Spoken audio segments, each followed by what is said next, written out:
Hey guys, today I'm going to film a short testimony. It's been on my heart to do this, and I'm not going to bring up everything, but I'm going to just have a short testimony today. If I brought up everything, this video would be so long, it would be hours long. So I'm not going to do that. I'm just going to really condense it.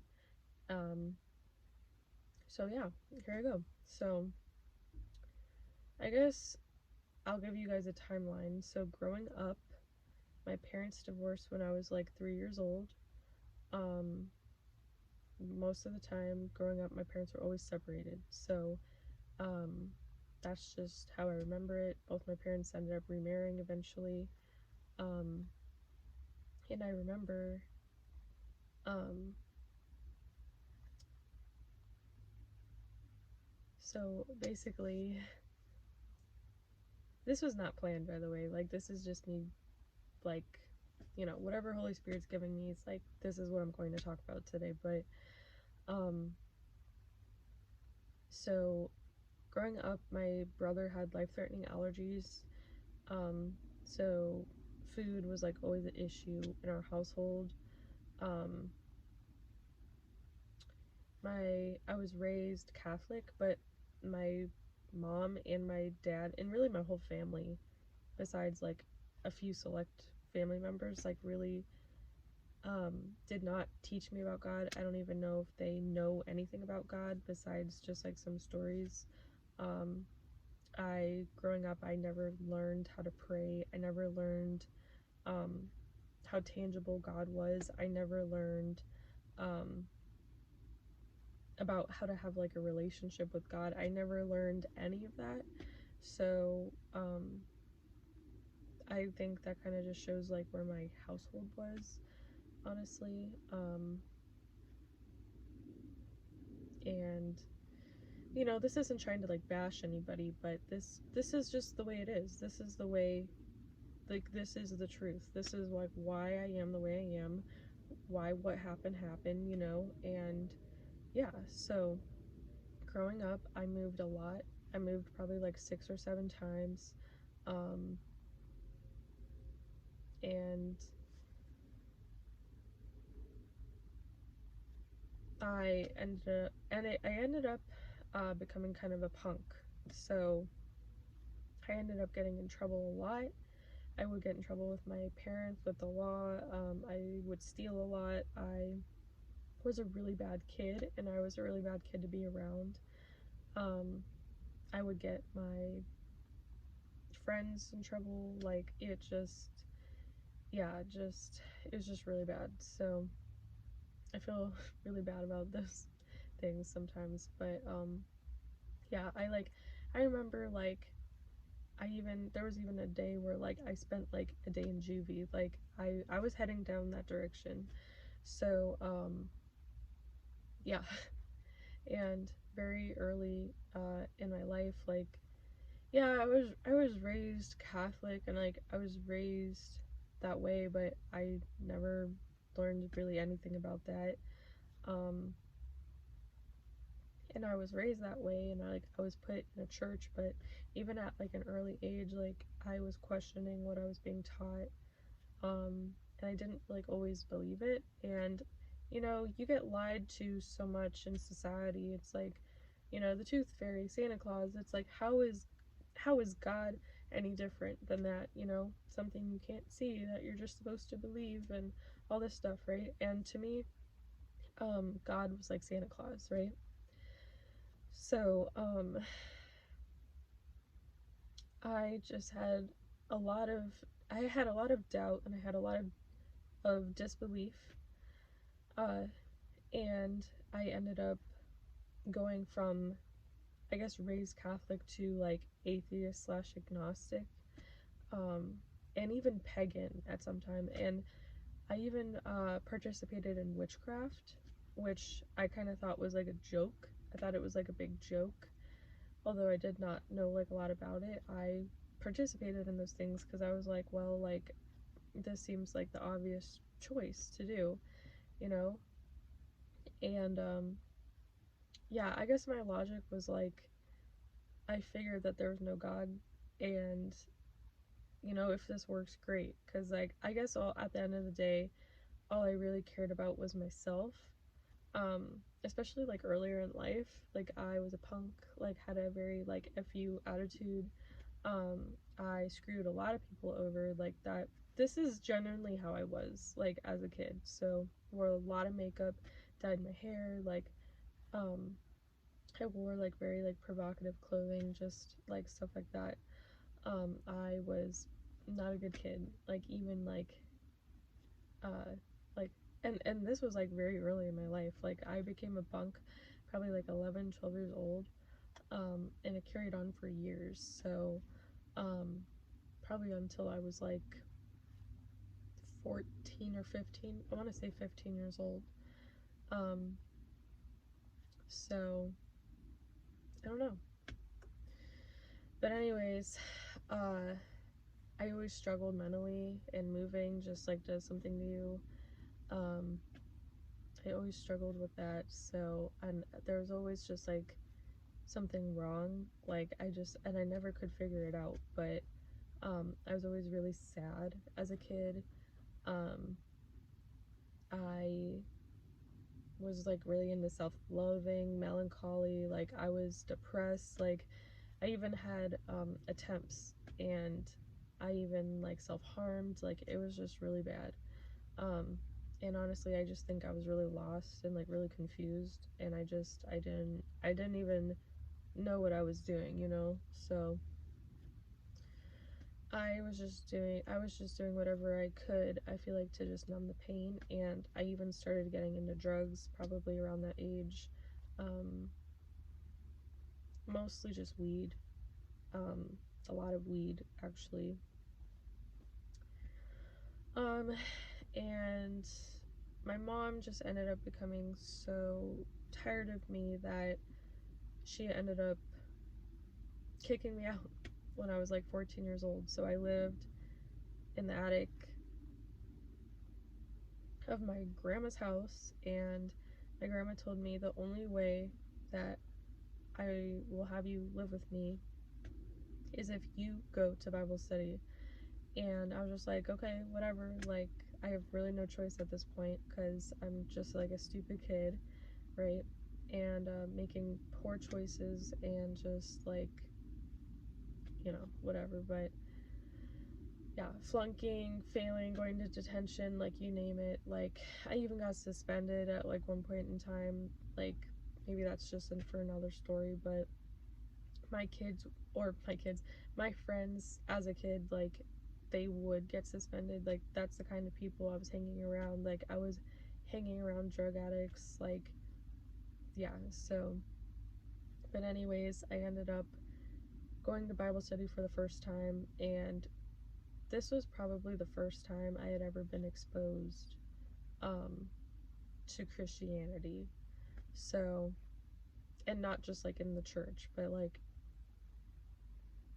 real Christianity, like really getting to it, deciphering, talking about the message. Like this was the first time I had ever been exposed to that, and like real Christians. So, with like real relationships with God. So, I ended up realizing that they were extremely nice, and that actually they were really there for me. And for that, I'm forever grateful.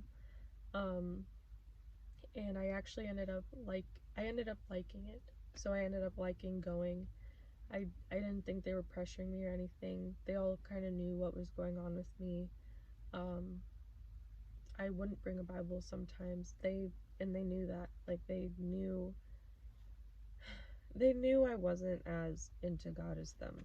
But regardless, they still would not pressure me. They would not, you know, pressure their ideologies onto me. Like they really just respected my space while I was there. So I really liked that, and anything I asked, like they would answer. And actually they had really good answers too. So it made me realize not only are they nice, but they're actually really smart.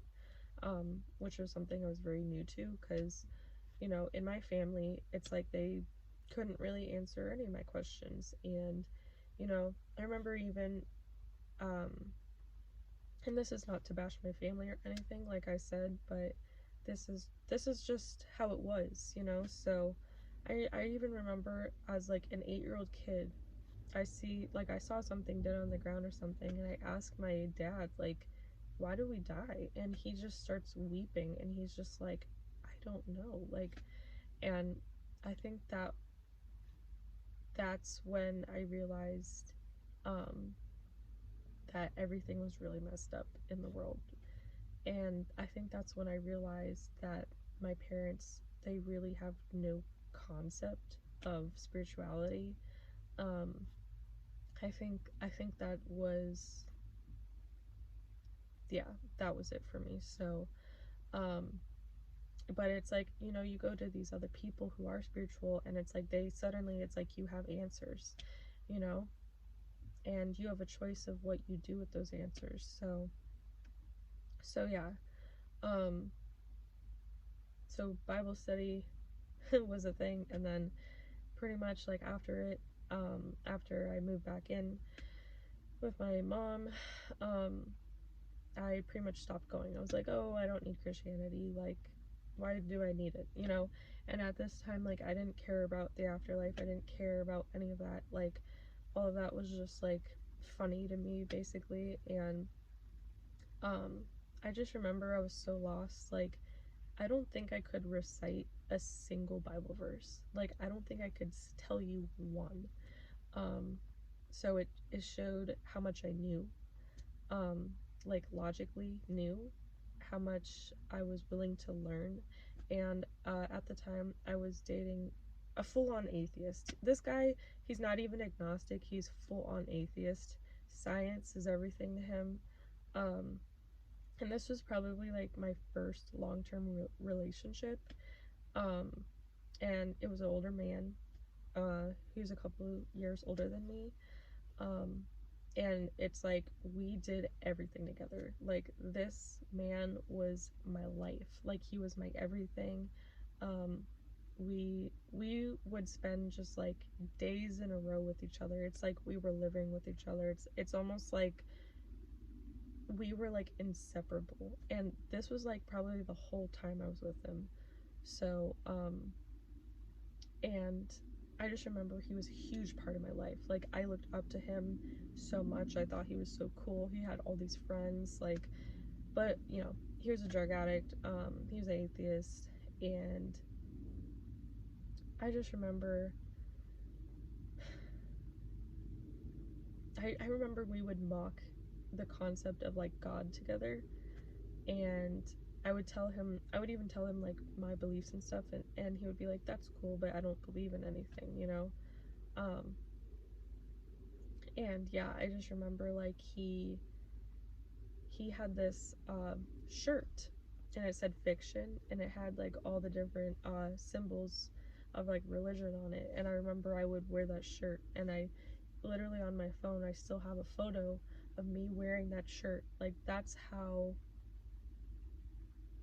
far I was from God, to the point where uh even after the Bible study, um and attending and learning about God and meeting these Christians and stuff, I still didn't care. I still was not interested, and I was walking around with a shirt that said fiction on it. So, um, I think no matter what religion you are, like, that's cool. Like, how do I say this? I just think it's so disrespectful and arrogant, and just like, it just really shows my intelligence, I guess, because first off, it's not even cool making fun of religions. Like, it's just, and I get that now as like an adult, and like growing up, you know, I realize that now, like, everyone has to cope somehow, because everyone's sad, everyone has a void, you know. And I get that now, but at the time I just thought it was, I just thought it was so stupid. So that's why I would wear it, you know. I wore the shirt. So that was me. I was a drug addict, flunking, didn't care about anything really besides like my relationships. I cared about my friends. friends were also a huge part of my life. Like, my life revolved around my friends, and there was always this thing in my life where my friends are my life, and I would move, and then I would have to start all over again because they're not my friends anymore, and I couldn't drive. So it was just constantly always filling that void, that empty void of, like, are they going to be my friend? Are they, like, and treating them just, like, so good so that I don't lose them over and over and over again. That was, like, really common in my life too. But so yeah, so fast forward in time, it's high school, and I'm, like, as sad as ever. Like, I'm just, like, depression getting worse, anxiety getting worse, like, everything's just getting worse. Like, and I'm not I'm not gonna skip but these parts, but I just remember senior year, I was so sad and just so almost like in love with the melancholy. Like, I would literally go home and cry after school. Like, that's how far I was. That's how far gone I was. Like, I was so comfortable and okay with being so sad, to the point where, like, I would hurt myself. I was having suicidal thoughts. I was very depressed. And I just thought that there was no hope here. I really just thought, like, life is pain and misery, and I think, like, you reach that point where it's like, what's the point anymore? If I'm suffering, if there's no point, like, what's the point of me being here?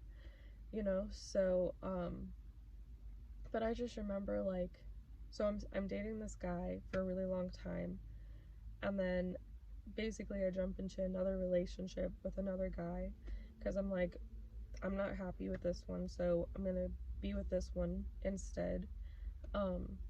And he was another drug addict.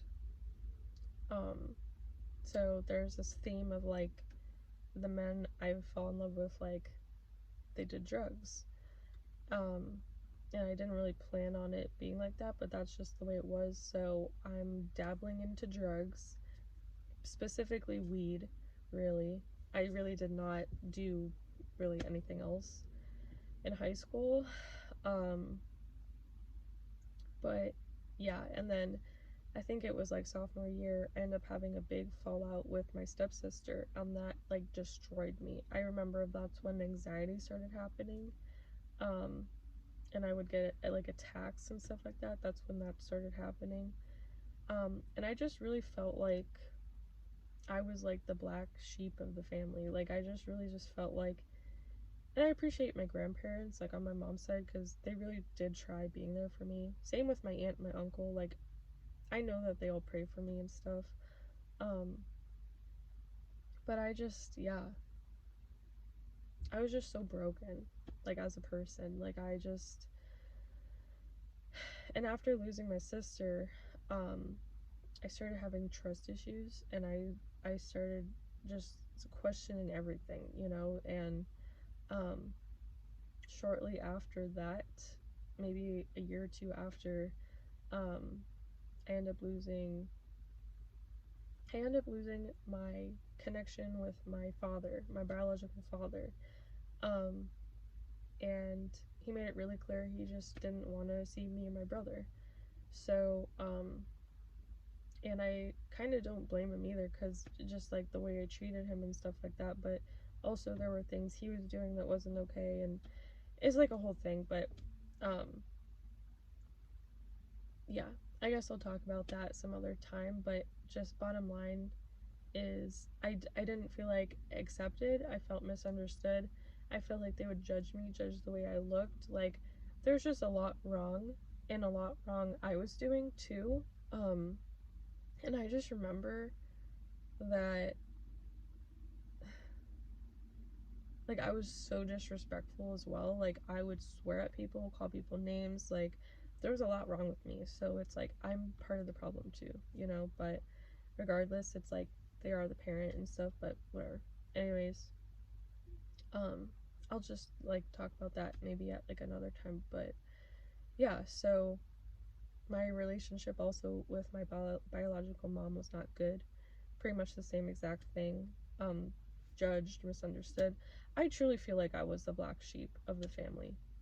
I feel like the whole time my mom just wanted to get rid of me. She really was pretty unsupportive of pretty much everything.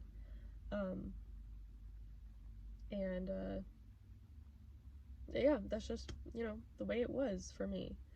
So, and it sucks that it was that way, but that was the cards I was dealt. Um, and, my stepsister started cyberbullying me. She started kind of like lying about me and my family and stuff like that. And the whole thing was just kind of bizarre, but yeah, that was like, I remember just like in high school, it just felt like a war zone. It honestly felt like hell. And the only thing that helped me through it was like my relationship and my friends. And then I just remember like this is when I was probably like pagan. So I started dabbling into paganism more, less witchcraft, more paganism, becoming a little more agnostic around that time. Becoming a little more open-minded to the concepts that I used to shun. So it's like, I find it so ironic how people will say like, I'm so open-minded, and then like completely shun out the idea of God, you know what I mean? And I just remember like, so yeah, anyways, fast forward in time, um, it's like senior year, and I'm so sad, so depressed, suicidal thoughts, like just, honestly, I didn't even think I would make it past 25. I really didn't, because I was like, there's no way I'm gonna live that long, because I'm definitely going to kill myself. And these were literally my thoughts. So that was kind of my plan. And then I remember I ended up pursuing the military. Um, and this might bother some people if I say this, but it mainly was for money. It was a money issue. Um, and it just seemed like a good idea at the time, but there's a lot I could say about that, why I chose to do that. But I pursued the military, learned it wasn't for me, dropped out, and I come back home. I'm super depressed. This is after high school. Um, and yeah, I just remember like I'm so depressed. Like I I like I couldn't even leave bed for like a month. Like I just remember that. Like I was so confused with like what I was supposed to do. I was so confused with my purpose in life. Also, it's been kind of hot in here, guys, so I'm gonna take this off really quick. But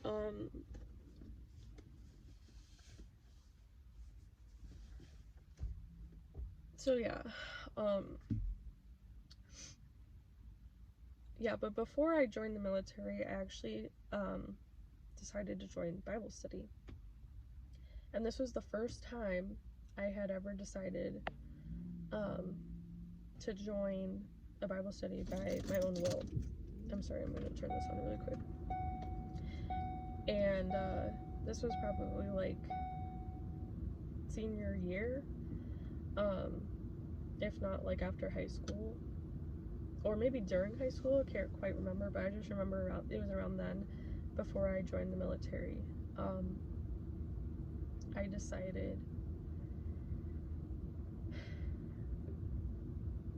I decided to start learning about God, and I feel like I was just reaching a breaking point. It's like you just end up reaching a point where like you're so low, it's like you cannot go any lower mentally, and you're just like, I want a way out.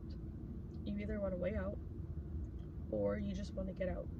So I was thinking about suicide a lot, and I was just like, well, I'm sure if I join Bible study, I'll learn more about God and maybe see what's up with that. And that was kind of my logic. And I also liked Bible study because everyone was really nice, and I had surrounded myself always with like really broken people. So it was interesting being surrounded by people with morals and people who were just like the polar opposite of what I was always used to. So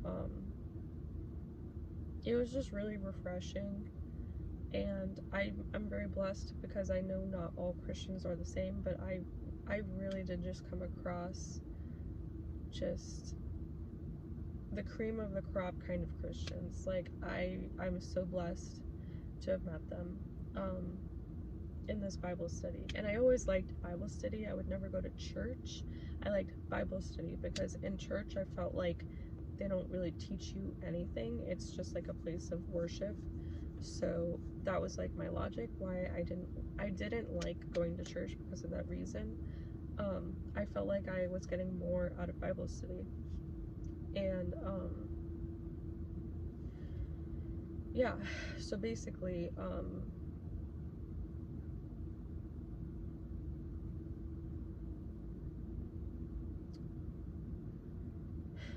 so even though I was going to Bible study, and I continued to go to Bible study even after military and stuff, which the only reason I got out of the military is because I met someone in the church, and in the church they told me exactly how to leave, and they don't tell you that in the military, by the way, so just saying. But anyways, the church ended up helping me getting out of the military.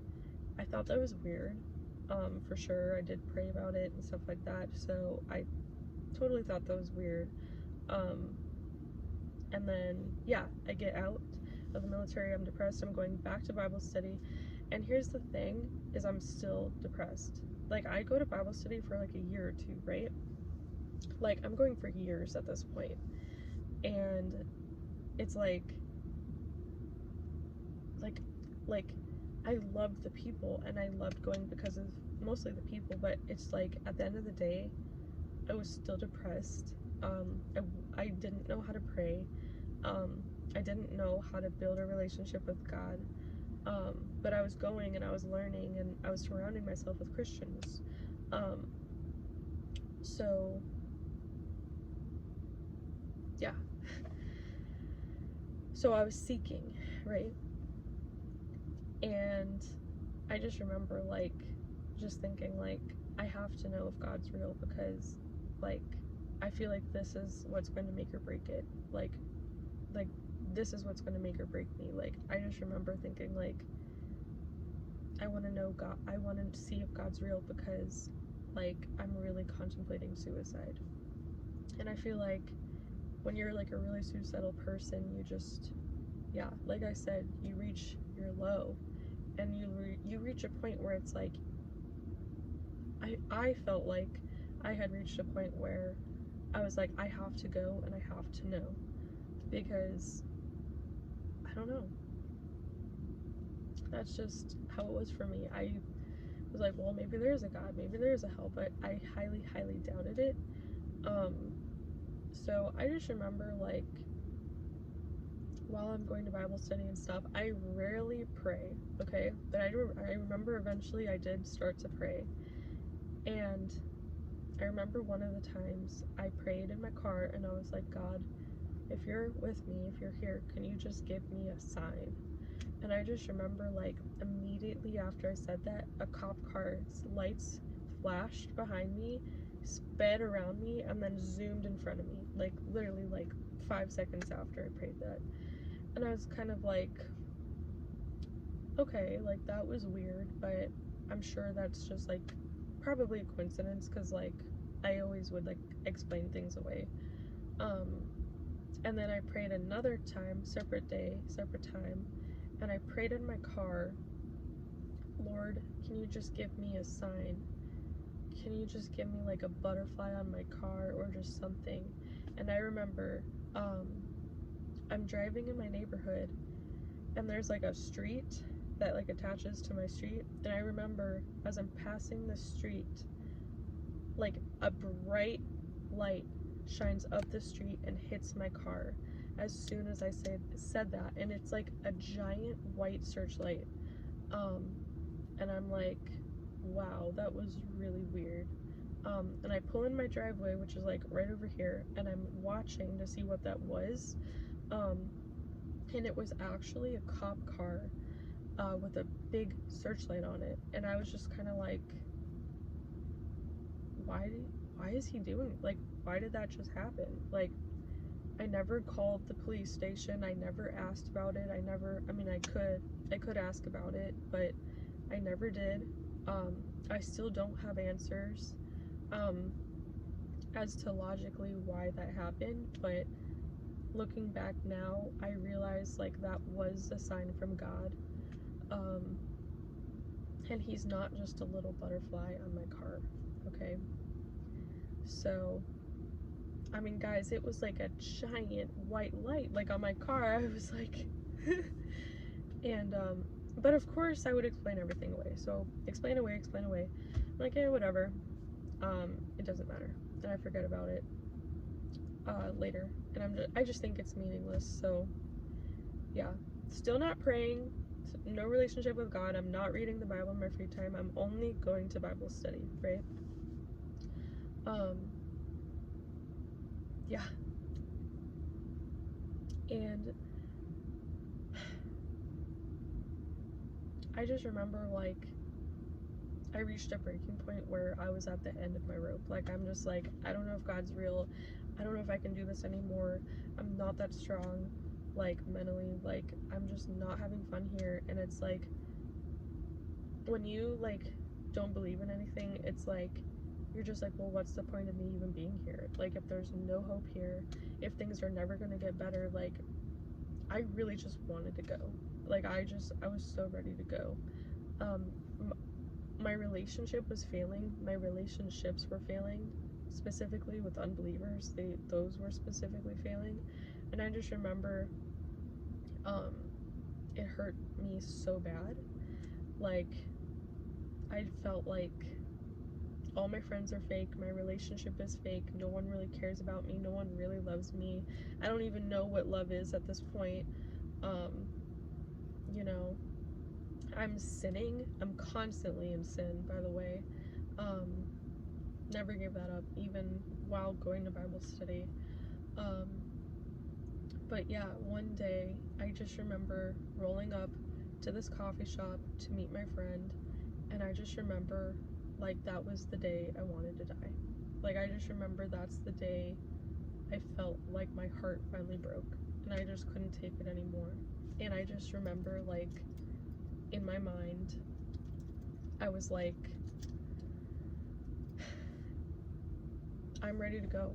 Like, I'm going to use up my body and do a bunch of drugs and make money and then just die. Like, that was literally my plan, and I decided that night. So, and I just remember, like, I look like such a punk.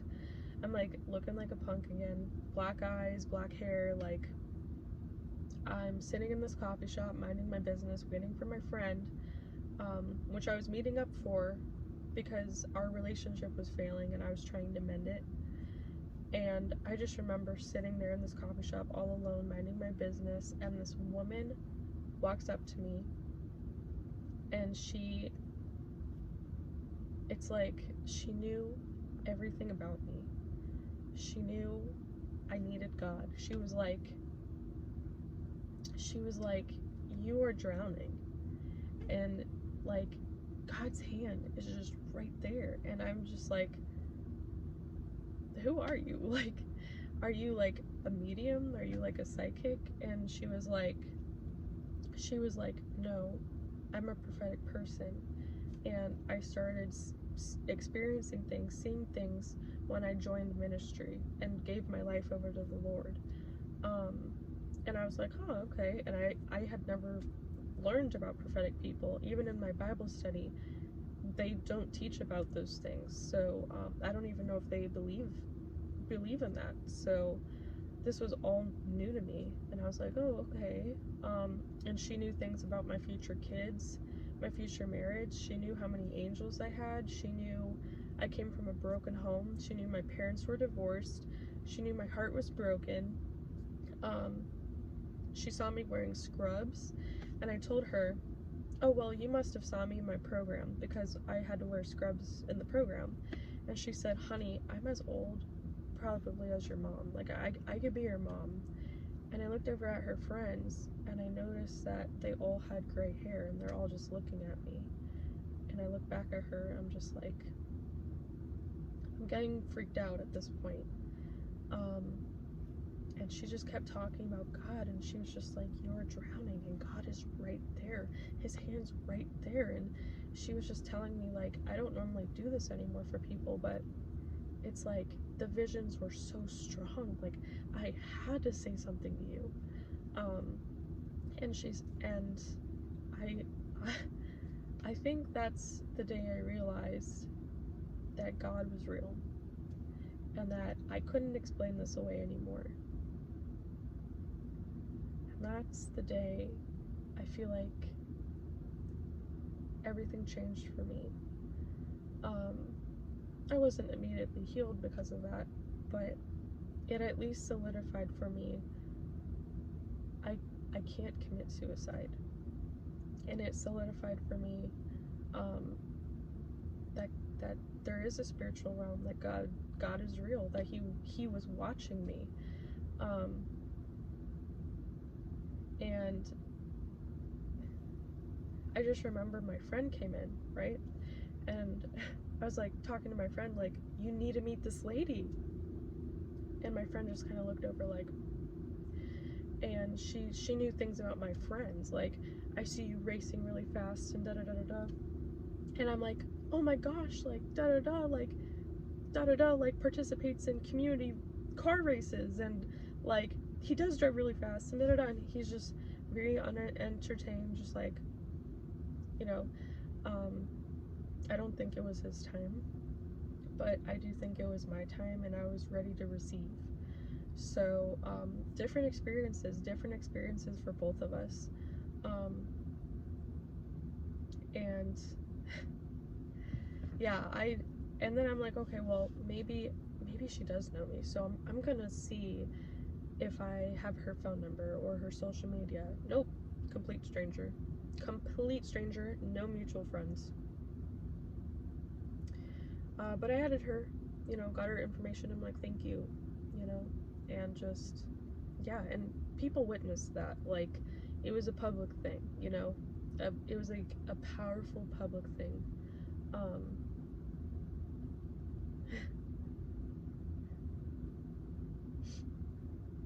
And a lot more happened after this, but I really just wanted to talk about this moment because this was the turnaround for me. And I did backslide, and then things kind of got worse, and they got better, and they got worse, they got better, and it kind of took a while, but I feel like I'm finally taking my relationship with the Lord very seriously now. And I really just want what He has for me. Like, I really just want to live according to His perfect will for my life. And it showed me, like, God really did care about me. Like, He loved me. Like, He knew exactly how to touch my heart in the way it needed to be. And there's even, like, this, I used to be into, like, the Myers-Briggs, and there's, like, this video, explaining how the INFJ or whatever, like, what they desire. And it's, like, even to a robotic point, like, He knew exactly what I wanted. Like, He knew exactly what I needed. I think about that sometimes. So, like, that's, like, how much He knew me. Like, that, I mean, it just blows my mind. And ever since then, I ended up becoming friends with her, and she ended up becoming, like, family. And ever since then, like, all my fake friends, like, the Lord took away, and the Lord gave me new friends. The Lord gave me a new family, to join along me in my healing journey. And I'm just so thankful I never gave up. And I'm just so thankful that God never gave up on me. And there's this Bible verse, and it's like, knock and the door will be open to you. Seek seek me and you will find me. Matthew 7:7-8. That's not exactly how it goes, but that's pretty much the gist. And the Lord is close to the brokenhearted. And the Lord, He's a healer, He's a protector, He is love. And I don't know, that day I realized the God of the universe, the whole universe, loved me. And He loved me so much that He didn't want me to die. Like, He didn't want me to die. And he just tries so hard for me, you know? And it's just, I've never had a love like that. Like, a love like that actually wanted to help me and heal me and save me. I've never had that. And I just, like, nothing compares. Nothing in this world compares to His love, you know? And I didn't even pray, like, you know, like, that's just who God is, you know? Like, I didn't manifest it, like, it just happened, like, you know? I know that's so common in New Age nowadays, like, manifesting, whatever, but mind you, this was not manifested. And really, if manifestation was a thing, then I would have been dead, like, truly. So this was the Lord's will. And you know, Jeremiah 29:11, for I know the plans I have for you, plans for you to prosper and to not harm you, you know.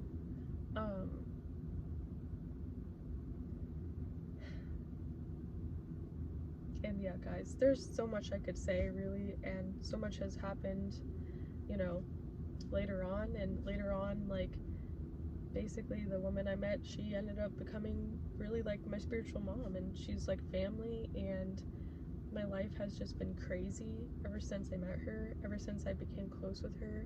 You know, life has just been like an unforgettable journey, and it's almost like the Lord gives me so much joy from that, because it's like life is no longer mundane. It's like, it's magical. It's an experience, and it actually makes me want to stay here. So yeah, guys, I guess that's all I really wanted to say today. There is more I can say, but like I said, if I told you guys everything, I would be sitting here for so long, and I wasn't even really anticipating this video to go this long. But thank you for listening. I'll include some verses down below, and just start seeking. Just start anywhere, you know. Just, that's all you have to do. So, all right, bye guys.